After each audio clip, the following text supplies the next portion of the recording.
We are living in a moment where a handful of billionaires control our government.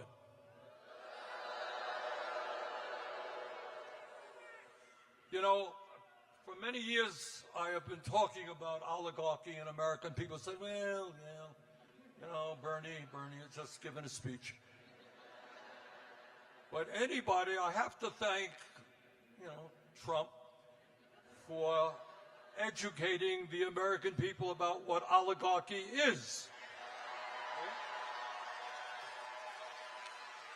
You know, we can talk about it as an abstraction, but when Trump gets inaugurated and standing right behind him, and I had the remarkable, unreal, surreal experience of being in the front row, just like you guys are. I got pushed into that, I don't know how, but there I was. And there's Trump taking the oath of office, and right behind him are the three wealthiest people in America. Mr. Musk, Mr. Bezos, and Mr. Zuckerberg.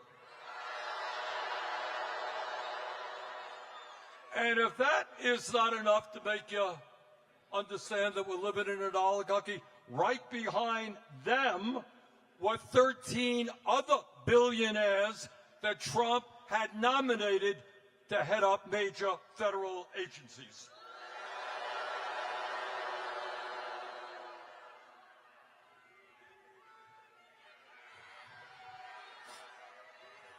And then it's not only that we are living in a oligarchy and have a government of billionaires. I mean, that's bad. You know, I was thinking recently, I wish that I had been a better student in the 6th grade of American history. But I remember, and many of you will remember, Abraham Lincoln in 1863 in Gettysburg. Remember what he said? That's what he said. He was looking out on the field, the battlefield. He had come there just a few days after the terrible battle where 20,000 Union soldiers fighting slavery, fighting to end slavery, had either died or been wounded. 20,000 soldiers. And he looked out on that field. And this is what he said. He said that we here highly resolve that these dead shall not have died in vain.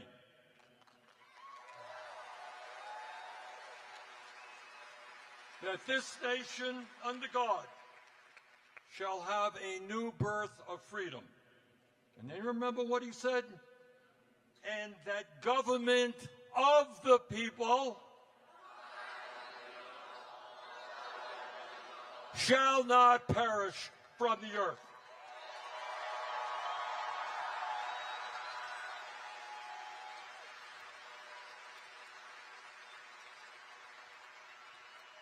And that's why we're here.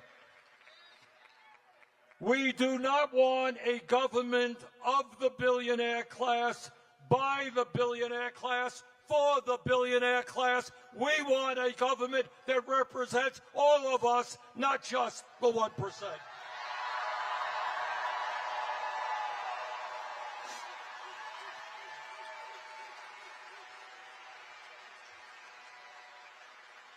We don't want the richest guy on earth running all over Washington, D.C., throwing tens of thousands of dedicated federal workers out on the street,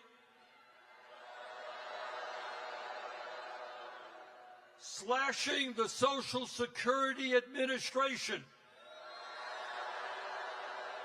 so that elderly, disabled people are going to find it really hard to get the information they need to access Social Security.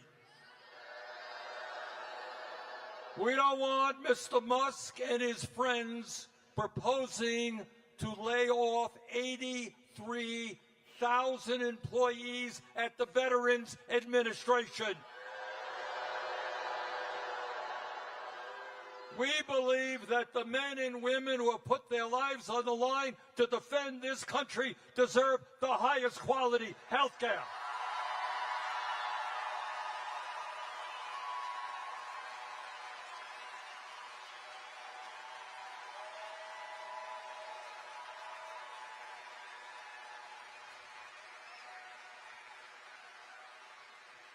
We don't want Mr. Musk and his friends running around slashing USAID. You know, some of the proudest things I think we feel is when we know our government has done things to help the poorest people on earth, children who would die of preventable diseases. That's what makes us a great country.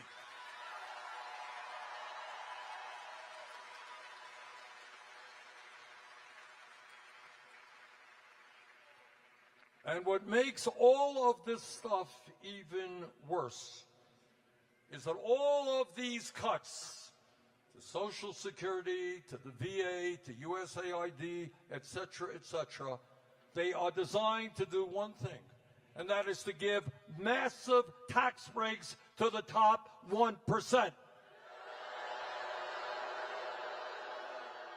At a time when our healthcare system is already broken. They want to cut Medicaid by $880 billion. They want to cut nutrition programs for hungry kids so they can give Mr. Musk and the other billionaires a huge tax break.